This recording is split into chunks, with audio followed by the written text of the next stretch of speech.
Welcome back to Priya's hi world. Friends, ఎలా ఉన్నారు? బాగున్నారా? నేనైతే సూపర్ గా ఉన్నా. సో ఈ వీడియోలో టాపిక్ వచ్చేసి ఎస్బీఐ క్లర్క్ మెయిన్స్ రిలేటెడ్ కొన్ని క్వశ్చన్స్ మనం ఈ వీడియోలో ఎక్స్ప్లెయిన్ చేసుకుందాం. ఓకేనా? సో హై లెవెల్ గా ఉంటాయి దీంట్లో క్వశ్చన్స్.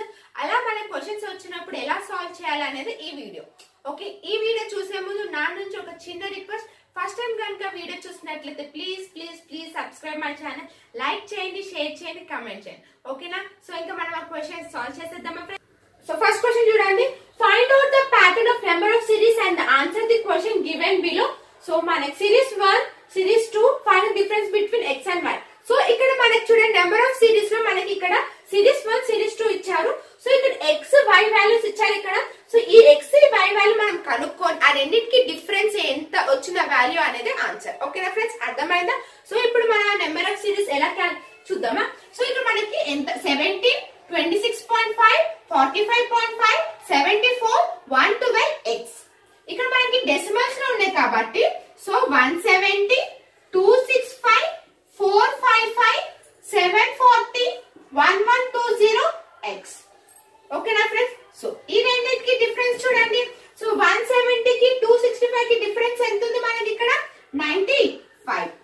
అంతేనా ఫ్రెండ్స్? సో ఇక్కడ చూడండి 455 కి 265 కి డిఫరెన్స్ ఎంత ఉంది మనకి ఇక్కడ? 190. అంతేనా? సో ఈ రెండింటికి డిఫరెన్స్ చూడండి. 740 మైనస్ 455 కి డిఫరెన్స్ చూడండి. సో 5. ఓకే, అంతేనా? 5, 385. ఓకే, సో నెక్స్ట్ ఈ రెండింటికి డిఫరెన్స్ చూడండి. 1120, 740 చూడండి డిఫరెన్స్ 80. ఓకే, ఓకేనా ఫ్రెండ్స్? సో ఎంత ఇది మనకి రెండింటికి డిఫరెన్స్? సో 95, 190, 285, 380. ఓకే, సో ఇది వాల్యూ చూడండి. 91 once, 95 once, 95 twos, 95 threes, 95 force. అదే 95 ఫైవ్స్ ఎంత వస్తుంది చూడండి వాల్యూ. 95 ఫైవ్స్ ఎంత? 25. So 5 nines 45. 45 ప్లస్ 2 ఎంత? 47. సో ఈ రెండింటిని యాడ్ చేస్తే ఎంత వస్తుంది మనకి వాల్యూ? ఈ రెండింటిని యాడ్ చేస్తే ఎంత వస్తుంది చూడండి వాల్యూ. సో x వాల్యూ ఎంత? 5, 9, 159. ఓకే, 1595. ఓకే, మనకి ఇక్కడ x వాల్యూ ఎంత వచ్చింది? 1595. ఓకే, సో నెక్స్ట్ సిరీస్ చూడండి. So next series 45, 70, 132, y, 469 and next 810. అవునా? సో నెక్స్ట్ ఈ రెండింటికి డిఫరెన్స్ చూడండి. ఈ రెండింటికి డిఫరెన్స్ ఎంత? 25. ఈ రెండింటికి డిఫరెన్స్ చూడండి ఎంత ఉంది మనకి? 62. సో ఇది ఈ వాల్యూ తెలియదు. సో లాస్ట్ చూడండి 469 కి 810 కి డిఫరెన్స్ చూడండి మనకి ఎంత వస్తుంది? 341. అవునా? 341. ఓకే, 25, 62, 341. సో ఇది ఎలా ఉంది చూడండి. సో 3 క్యూబ్ మైనస్ 2, 27 మైనస్ 2 అంటే ఎంత? 25 వస్తుందా? అట్లనే ఇది కూడా 4 క్యూబ్ మైనస్ 2 అంటే ఇది కూడా 5 cube minus 2, 6 cube minus 2, 7 cube minus 2. అంతేనా? సో 25, 6. సో 5 క్యూబ్ 125, 125 మైనస్ 2 అంటే ఎంత వస్తుంది? 123. అంతేనా? సో ఇక్కడ 341 వస్తుంది మనకి. సారీ, ఇది ఎంత? 461, 810, 25, 62, 123. సో ఇప్పుడు మనకి ఇక్కడ ఈ వాల్యూ కనుక్కోవాలి కదా. y వాల్యూ ఎంత? ఈ రెండింటిని యాడ్ చేస్తే ఎంత వస్తుంది మనకి? 255. ఓకే, ఈ రెండింటికి మనం డిఫరెన్స్ చూడాలి. సో యాక్చువల్లీ మనం చేయాలి. అవునా? సో 255.0 ఇది ఎంత? 159.5. అవునా? ఎందుకు 0.5? ఆల్రెడీ మనం ఇక్కడ 10 తో మల్టిప్లై చేసాం. అవునా? డెసిమల్ ఉంది కాబట్టి మనం 10 తో మల్టిప్లై చేసాం. సో ఇక్కడ ఎంత వస్తుంది? 5. అండ్ నెక్స్ట్ ఇక్కడ ఎంత? సో 14 లో 9 పోతే ఎంత? 5. అండ్ నెక్స్ట్ ఇక్కడ ఎంత వస్తుంది మనకి? 1. సో 95.5. ఆన్సర్ ఎంత? 95.5. ఓకేనా ఫ్రెండ్స్, అర్థమైందా? So next question. Find the value of p in the series 2, 10, 22, 61, 116, 296, p and okay, and find which of the following statement is correct. Okay, so మనకి ఇక్కడ 3 స్టేట్మెంట్స్ ఇచ్చారు. ఈ 3 స్టేట్మెంట్స్ కరెక్ట్, ఏది correct అనేది వీళ్ళు క్వశ్చన్ అడిగారు. So first statement ఏంది, p equals 23 square minus 289 and p is an odd number. If k is an odd number, then value of p plus 2 into k is a even number. Okay, ఈ 3 statements లో ఏది correct అనేది వీళ్ళు question అడుగుతారు. So first మనం p value కనుక్కోవాలి కదా. So వాళ్ళు మనకి నెంబర్ సిరీస్ ఏమని ఇచ్చారు చూడండి. సో ఇక్కడ మనకి 2, 10, 22, 61, 160, 296 p అని ఇచ్చారు. ఓకే, సో ఇప్పుడు మనం ఆ రెండింటికి డిఫరెన్స్ చూద్దామా. సో 2 కి 8 కి డిఫరెన్స్ ఎంత, 8. ఈ రెండింటికి డిఫరెన్స్ ఎంత, 12. 61 minus 22 డిఫరెన్స్ ఎంత ఉంటుంది మనకి ఇక్కడ వాల్యూ 39. అంతే కదా. సో నెక్స్ట్ ఈ రెండింటికి డిఫరెన్స్ చూడండి. సో ఈ రెండింటికి మనకి డిఫరెన్స్ ఎంత ఉంటుంది, 55. ఓకే, అండ్ నెక్స్ట్ ఈ రెండింటికి డిఫరెన్స్ చూడండి. 296 minus 116 కి ఎంత ఉంటుంది మనకి ఇక్కడ డిఫరెన్స్, 180. ఓకే, ఎస్ అను. సో ఆ రెండింటికి డిఫరెన్స్ చూద్దాం. సో డిఫరెన్స్ మనకి 8, 12, 39. సో ఇంకొక స్టెప్ చూద్దామా. సో 8 కి 12 4. అండ్ నెక్స్ట్ ఈ రెండింటికి డిఫరెన్స్ చూడండి. సో 7, 27. అండ్ నెక్స్ట్ ఈ రెండింటికి డిఫరెన్స్, అండ్ నెక్స్ట్ ఈ రెండింటికి డిఫరెన్స్ చూడండి. ఈ రెండింటికి డిఫరెన్స్ ఎంత, 1, 2, 5. అంటే 2 square 3 cube and next 4 square 5 cube అంటే 6 స్క్వేర్. 6 స్క్వేర్ అంటే ఎంత, 36. సో ఈ రెండింటి సో 180 ప్లస్ 630 ఎంత వస్తుంది మనకి ఇక్కడ వాల్యూ, 210. అంతేనా. సో 296 210 అంతేనా, 210 చూడండి. 216 కదా, సారీ 216 ఇది. సో మనకి ఎంత వస్తుంది, 52. సో ఇక్కడ మనకి p వాల్యూ ఎంత, 512. అవునా, ఎస్ ఆర్. సో మనకి ఇక్కడ p వాల్యూ ఎంత వచ్చింది, 512. సో ఇప్పుడు మనం స్టేట్మెంట్ చూద్దామా. So p is equals to 230 square 23 square అంటే ఎంత వస్తుంది మనకి ఇక్కడ, 529. అవునా, 23 స్క్వేర్ అంటే 529 మైనస్ 289 అంటే 17. ఈ రెండింటిని మైనస్ చేస్తే 512 వచ్చిందా మనకి p value 512. So option, so statement 1 అనేది కరెక్టే కదా friends. So p is an odd number. So 512 అనేది odd number, wrong. Okay, so if k is an odd number, then value of p plus 2, p plus 512 plus 2 ఎంత వస్తుంది మనకి ఇక్కడ value, 514. అవునా, 514. ఇక్కడ p is an odd number అన్నారు.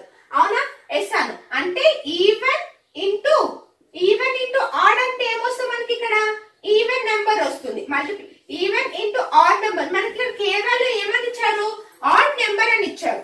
Okay, even into add అంటే ఎంత, ఈవెన్. సో ఇక్కడ ఏమని ఇచ్చారు, k is an even number. So p plus 2 into k అనేది ఈవెన్ నెంబర్ అన్నారు. Yes. So statement A and C is the follows. Okay na friends. So next question. In an exam, a student has answered 80 questions so far and 30% of them are corrected. If he answers 60% of the remaining questions correctly, then his overall corrected answer percentage will be 50%. Suppose he answered 90% of the remaining questions correctly, then total number of question answered by student correctly in the exam will be. So in the question chesa, so total questions ఎన్ని correct అయినాయి అనేది question will. Okay, so first చూడండి మనకి ఇక్కడ ఏమని అడిగారు, 80 questions so far. అవునా, so a student has answered 80 questions. Okay, 80 questions answer చేశాడంట. 30% of them are corrected. 30% of them corrected. So 30% అంటే వాల్యూ ఇప్పుడు 30% కదా. So 30/100 0 cancel. So 8 3s are ఎంత, 24. అంటే మొత్తం ఎన్ని క్వశ్చన్స్ కరెక్ట్ అయినాయి, 24 కరెక్ట్ అయినాయి. ఓకే, సో నెక్స్ట్ చూడండి. If he answer 60% of the remaining questions correctly, then his overall corrected answer. So ఇక్కడ చూడండి మనకి 60% ఆఫ్ ద రిమైనింగ్, వాళ్ళు మనకి ఎన్ని అని ఇవ్వలేదు. రిమైనింగ్ క్వశ్చన్స్ ఎంత పర్సెంటేజ్, 60%. 60% అంటే ఎంత, 3/5x. ఓకేనా. 80 క్వశ్చన్స్ కి ఆన్సర్ చేసి 24 కరెక్ట్ అయినాయి. ఈ రిమైనింగ్ క్వశ్చన్స్ ఎంతనో మనకు తెలియదు, దానికి 60% కి 3/5x వచ్చింది. ఓకేనా ఫ్రెండ్స్, ఇక్కడ వరకు అర్థమైందా. సో ఇక్కడ చూడండి, ఇక్కడ టోటల్ నెంబర్ మనకి ఇక్కడ 50% ఆఫ్ కరెక్టెడ్ ఆన్సర్ ఎంత పర్సెంటేజ్ విల్ బి 50% అంట. ఓకే, ఇక్కడ చూడండి టోటల్, ఇది టోటల్ కరెక్టెడ్ ఆన్సర్స్ ఇది. ఓకే, టోటల్ కరెక్టెడ్ ఆన్సర్ అంటే 24 plus 3/5x is equals to total corrected answers. ఇవి క్వశ్చన్స్. ఎన్ని క్వశ్చన్స్? 80 ప్లస్ మనకి రిమైనింగ్ తెలియదు కదా x ఎంత పర్సెంటేజ్ ఇచ్చారు? 1/2. ఓకేనా ఫ్రెండ్స్, ఇది అర్థమైంది కదా. ఇది టోటల్ కరెక్టెడ్ క్వశ్చన్స్. ఇవి క్వశ్చన్స్ అన్నమాట. ఓకే, సో ఇక్కడ 24 plus 3/5x is equals to so 8/2 40 plus x/2 అంతేనా? 24 ప్లస్ 3/5 అంటే ఎంత? 60% అండ్ 40 ప్లస్ ఇదెంత? 50%. అవునా ఫ్రెండ్స్? ఎస్ అను. ఓకే, సో 40 లో 24 పోతే ఎంత వస్తుంది మనకి ఇక్కడ? 16. 16 is equals to 10% x. So x value ఎంత? 160. ఓకే ఫ్రెండ్స్, మనకి ఇక్కడ x వాల్యూ ఎంత వచ్చింది? 160. ఓకే, సో ఇక్కడ రిమైనింగ్ క్వశ్చన్స్ ఎన్ని? 160 అవ్వలేదు, ఇంకా అవ్వలేదు. 160 రిమైనింగ్ 160 క్వశ్చన్స్. ఓకే, ఈ x వాల్యూ అనేది x. అండ్ ఇక్కడ చూడండి 90% of the remaining questions correctly, then total number of questions 160 లో 90% 160 లో 90% తీస్తే మనకి ఎంత వస్తే వాల్యూ? 144. ఓకేనా, అర్థమైందా ఫ్రెండ్స్? 160 లో 90% తీస్తే మనకి ఎంత వస్తుంది? 144 వస్తుంది. ఓకే, సో ఇప్పుడు టోటల్ నెంబర్ ఆఫ్ క్వశ్చన్స్ ఎంత? So total number of questions ఎంత ఉంది మనకి ఇక్కడ? సో 80, ఇక్కడ రిమైనింగ్ క్వశ్చన్స్ ఎన్ని? 160. So total number of questions ఎన్ని ఉన్నాయి ఇక్కడ? 80 ప్లస్ 160 ఎంత ఫ్రెండ్స్? 240. సో మొత్తం 240 క్వశ్చన్స్ ఉన్నాయి. ఈ 240 క్వశ్చన్స్ లో ఎన్ని క్వశ్చన్స్ కరెక్ట్ అయినాయి అనేది క్వశ్చన్. ఓకేనా, ఎస్ ఆర్ నో? ఇక్కడ ఎంత వచ్చింది మనకి వాల్యూ? ఇక్కడ కరెక్టెడ్ క్వశ్చన్స్ ఎన్ని? 24. మనకి ఎన్ని క్వశ్చన్స్ వచ్చాయి? 24. అవునా? సో ఇక్కడ 160 కి పర్సెంటేజ్ 90 తీస్తే ఎంత వచ్చినాయి కరెక్ట్? 144. ఈ మొత్తం టోటల్ చేస్తే ఎంత? 168. ఓకే, టోటల్ కరెక్టెడ్ క్వశ్చన్స్ ఎన్ని? 168. Total number of questions 240. మొత్తం మనకి ఎన్ని కరెక్ట్ అయిన క్వశ్చన్స్? 168. ఈ 24 అండ్ నెక్స్ట్ ఇక్కడ మనకి 160 లో 90% కరెక్ట్ అయినాయి అంటే కదా, అప్పుడు ఎంత వచ్చింది మనకి? 144. సో 24 ప్లస్ 144 ఎంత? 168. Okay, so next question. So next question, two shopkeepers receive same amount on selling some TV sets. If the price of TV for both goes down by 20% and sale of number of sets of goes up by 5% for the first shopkeeper and 20% for second shopkeeper, and then find the percentage point difference between percentage change in total amount received by both shopkeeper. So ఇక్కడ చూడండి మనకి shopkeeper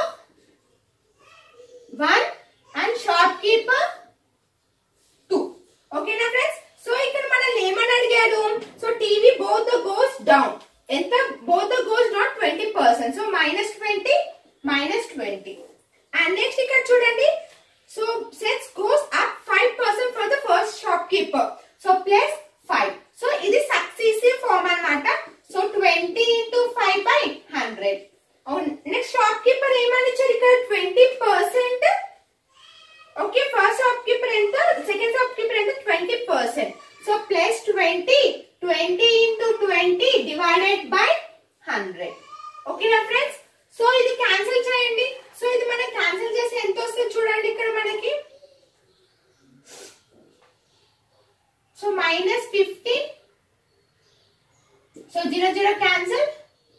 so 1 5 5 5 cancel. So 1. So -16% వస్తుంది అంతేనా? So ఇక్కడ 0 0 cancel, 0 0 cancel. So cancel. So -4%. Okay, shopkeeper -16% and shopkeeper B 2 -4%. So ఇక్కడ మనకి ఏమని ఇచ్చారు? The percentage point difference between percentage change in total percentage. So ఈ రెండింటికి ఏమని అడిగారు మనల్ని? డిఫరెన్స్ బిట్వీన్ అడిగారు. అవునా? సో ఈ రెండింటికి డిఫరెన్స్ బిట్వీన్ డైరెక్ట్ గా. సో ఇక్కడ ఏముంది? ఇక్కడ 16 - 4 ఎంత? 12%. ఓకేనా ఫ్రెండ్స్? సో ఇక్కడ ఏదంటే డైరెక్ట్ డిఫరెన్స్ బిట్వీన్ ఎంత? ఇక్కడ డైరెక్ట్ చేస్తారు. మనకి మైనస్ నెగిటివ్ ఉందా ప్లస్ ఉందా ఏం లేదు, డైరెక్ట్ గా మనం మైనస్ చేయాలి. సో 16 4 ఎంత? 16 - 4%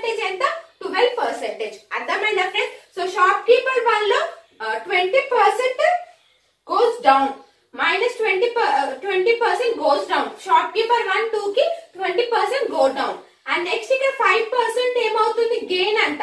so 5%, so 20 into 5 by 100. And next ఇక్కడ 20%. సో ఈ రెండింటిని మనం క్యాలిక్యులేట్ చేస్తే -16%, -4. ఈ రెండింటికి ఏంటంట డిఫరెన్స్ చూడమన్నారు. డైరెక్ట్ డిఫరెన్స్ కాబట్టి నెగటివ్స్ లో ఉంది, పాజిటివ్ అనేది. మొత్తం ఈ రెండింటిని డైరెక్ట్ గా నెగటివ్ మైనస్ చేస్తే మనకి 12% వస్తుంది. Glass A contains 400 ml Sprite and glass B contains 220 ml Coke. 4x ml Sprite taken out from A and mixed in B, and the 3x ml mixture from B taken out and poured into vacant glass C. If ratio of Coke to Sprite in glass C is 11:4, then find remaining quantity of Sprite in glass B. Okay na friends? So ikkada manaki A, B, C. Okay, ikkada manaki A ento undi Sprite 400 ml. Avuna? So B contains Coke 220 ml. Okay? అనేసి ఇక్కడ ఏమని చెప్పారు, 4x ml Sprite అనేది B దాంట్లో మనము pour చేస్తాం అన్నాను. Pour చేస్తారంట. ఎంత? 4x ml. ఓకేనా ఫ్రెండ్స్? అండ్ నెక్స్ట్ B లో ఉన్న కోక్ ఎంత మిక్స్, ఇక్కడ 400 లో మన 4x ml. సో ఇక్కడ ఏమవుతుంది మనకి, ఇక్కడ యాడ్ అవుతుందా 4x ml. అండ్ అలాగనే ఇక్కడ ఏమని ఇచ్చారు, 3x ml అనేది వేకెంట్ లో ఉన్న C దాంట్లో పోర్ చేశారంట. సో C అనే రేషియో ఎంత ఉంది మనకి, 11:4. సో C లో ఎంత ఉందో B లో కూడా సేమ్ ఉంటది, ఇక్కడ కూడా 11:4. ఓకేనా ఫ్రెండ్స్? సో ఇక్కడ coke ratio, coke Sprite ratio ఎంత, 11:4. సో C వాల్యూ, సో ఇక్కడ C లో మనకి 11:4 అంటే B లో కూడా 11:4 అని అర్థం. ఓకేనా ఫ్రెండ్స్? ఇక్కడ మనం -4 వేసాం, మళ్ళీ 3 ml అనేది 11:4. ఓకే, ఇక్కడ అర్థమైంది కదా. సో ఇప్పుడు మనము వీళ్ళు ఏమైనా స్ప్రైట్ అనేది కనుక్కోమని చెప్పారు. ఎంత స్ప్రైట్ అనేది ఉంది గ్లాస్ B లో అని అడిగారు. అవునా? సో ఇక్కడ చూడండి. సో 11 పార్ట్స్ కి ఎన్ని పార్ట్స్, ఇక్కడ 220 ml 20. అట్లనే 4 into 20 అంటే ఎంత, 80 ml. అవునా friends? Okay, is equals to 80. So x value ఎంత, 20. ఓకేనా ఫ్రెండ్స్? సో x వాల్యూ ఎంత, ఇక్కడ మన వాల్యూ మనకి 20 వచ్చినా. సో ఇక్కడ మనకి 3x ml మనం ఇక్కడే కదా క్యాలిక్యులేట్ చేయాల్సింది, B లో ఎంత స్ప్రైట్ ఉందనే కదా. సో 3 into 20 into ఇక్కడ ఎంత ఉంది, మనం ఏం క్యాలిక్యులేట్ చేయాలి, Sprite. So 4/15. Okay, so cancel చేయండి. 3 5 4. Okay, 3 cancel. సో ఎంత వస్తుంది మనకి, 16. ఓకేనా ఫ్రెండ్స్? 16. సో ఇప్పుడు మనము స్ప్రైట్ కదా ఇది ఎంత, ఇది 16 అనేది మనము మైనస్ చేసాం. ఓకేనా, B లో 16 అనేది. సో మొత్తం ఎంత ఉంది, టోటల్ 80 ml ఉంది. స్ప్రైట్ ఎంత ఉంది మొత్తం, టోటల్ 80 లో 16 తీసేయండి. సో టోటల్ 16, 18 తీసే ఎంత, 64 ml. ఎంత స్ప్రైట్ ఉంది ఫ్రెండ్స్, 64 ml. ఓకేనా? సో A లో స్ప్రైట్ 400 ml, B లో కోక్ 220 ml, అండ్ ఇక్కడ C అనేది వేకెంట్ గ్లాస్ అన్నమాట. సో దీంట్లో 400 ml లో ఉండి 4x ml B లో పోర్ చేసింది అంటే ప్లస్ 4xl వస్తుంది. మళ్ళీ దీంట్లో -3x ml C లో పోర్ చేస్తే కోక్ అండ్ స్ప్రైట్ ఎంత రేషియో ఉంది, 11:4 ఉందంట. అవునా? అప్పుడు ఈ C లో ఎంత ఉందో రేషియో సేమ్ B లో కూడా అదే రేషియో ఉంటుంది, 11:4. ఓకే, సో 11 కి ఎన్ని పార్ట్స్ ఉంది మనకి, ఇక్కడ 2 పార్ట్స్. అంటే 4 కి ఎన్ని పార్ట్స్, 80. అవునా? 80 ml. సో స్ప్రైట్ ఎంత, 80 ml. మొత్తం ఎంత ఉంది మనకి, 80 ml. Okay, so 4x into 20 ఎంత వస్తుంది మనకి, ఇక్కడ x వాల్యూ 20. సో ఇది కదా మనం వాల్యూ క్యాలిక్యులేట్ చేయాల్సింది. ఎంత నుంచి B నుంచి ఎంత పోర్ చేసింది C అనేది కదా కావాల్సింది. So 3 into 20 into 11:4. 3 into 24/15. 4/15 ఎట్లా, స్ప్రైట్ కదా 4, 11/4, 15. ఇది మొత్తం క్యాన్సిల్ చేసి 16. అంటే మనము B లోంచి 16 అనేది 16 ml అనేది C లో పోర్ చేస్తాం. అవునా? S అను. సో మొత్తం ఎంత ఉంది మనకి, స్ప్రైట్ కదా 80 - 16 ఎంత, 64 ml. Question, a man invests ₹15,000 in 2 schemes each. First scheme offers compound interest at rate 8% and second scheme offer simple interest at rate 8% more than the interest rate of first scheme. Okay, if after 2 years the difference between interest received in both scheme is 600 rupees, then find the value of R. Okay na? So ikkada manaki two schemes ఉన్నాయి, one scheme, second scheme. Okay, first man ఎంత invest చేశాడు 15,000, second person ఎంత invest చేశాడు 15,000. ఓకేనా friends? Okay, ఒక్కొక్క scheme offers 15. Okay, first scheme ఏంది? Compound interest. అంటే compound interest అంటే ఏంది? AR percentage. Okay, next SI simple interest. అవునా? Second scheme offer simple interest at rate. Okay, R percentage into 100 plus R by 100 into 2. ఓకేనా friends? అర్థమవుతుందా? So next ఇక్కడ మనకి ఏమని ఇచ్చారు? If after 2 years the difference between interest received in both scheme ఎంత 600. So ఇది నేను సక్సెస్ఫుల్లీ గా చేస్తున్నాను. అంటే ఇక్కడ మనకి ఏమొస్తుంది? 2R plus R square by 100%. Okay, minus. అవునా? మైనస్ కదా. 2R is equals to 100 plus R by 100% is equals to 600. ఎంత వాళ్ళు ఇచ్చింది? 15,000 ఇంటూ. ఓకేనా ఫ్రెండ్స్? సో దీన్ని మనం క్యాన్సిల్ చేద్దామా? సో ఇక్కడ చూడండి, 2R plus R square by 100. ఇక్కడ చూడండి, మైనస్ 2R ఇంటూ 100 by 100 అని రాసుకోవచ్చా? Next minus 2R into R by 100 అని రాసుకోవచ్చా? ఎస్ అను. సో 100 క్యాన్సిల్ అయితే అప్పుడు ఏమవుతుంది? మనకి ఉంటే 2R ఉంటుంది. 2R cancel. ఓకే, ఎస్ అను. సో ఇక్కడ ఏమవుతుంది? 2R స్క్వేర్ 100 అనేది ఉంటుంది వాల్యూ. అవునా? సో ఇక్కడ R square by 100 plus, so R ఎంత వస్తుంది మనకి? ఇక్కడ minus R square by 100%. Okay, equals to 600 into 1500. Okay, 0 cancel చేయండి. So 150 1 154. So R 100. So R square is equals to ఎంత వస్తుంది మనకి ఇక్కడ? 400. ఓకేనా friend? So R is equals to ఎంత పర్సెంటేజ్? 20%. అర్థమైంది కదా? సో మనకి స్కీమ్ 1 లో ఎంత పర్సెంట్? 15,000 ఇన్వెస్ట్ చేశారు. Compound interest first scheme and second scheme simple interest. So R percentage into 100. ఇది ఎంత? ఆఫ్టర్ 2 years అన్నారు కాబట్టి ఇంటూ 2. ఓకేనా? ఇది సక్సెసివ్ మోడల్ లో 2R plus R square by 100% 15,000 into. Okay, minus 2R 100 plus R by 100% is equals to ఎంత ఇచ్చారు మనకి? 600 ఇచ్చారు. వాళ్ళ డిఫరెన్స్ బిట్వీన్ చేయమని చెప్పారు. అవునా? సో ఇక్కడ R స్క్వేర్ బై 100 ఉంటుంది, ఇక్కడ 2R క్యాన్సిల్ అయిపోతుంది. సో ఇక్కడ మనకి 2R స్క్వేర్ బై 100 అని ఉంటుంది. సో అప్పుడు ఏమవుతుంది మనకి? Minus R square by 100% into ఇక్కడ. సో ఇక్కడ ఏమవుతుంది? ఈ పర్సెంటేజ్ ఇక్కడ 2 zeros క్యాన్సిల్ చేసి 150 ఇంటూ 4 ఎంత? 600. ఓకే,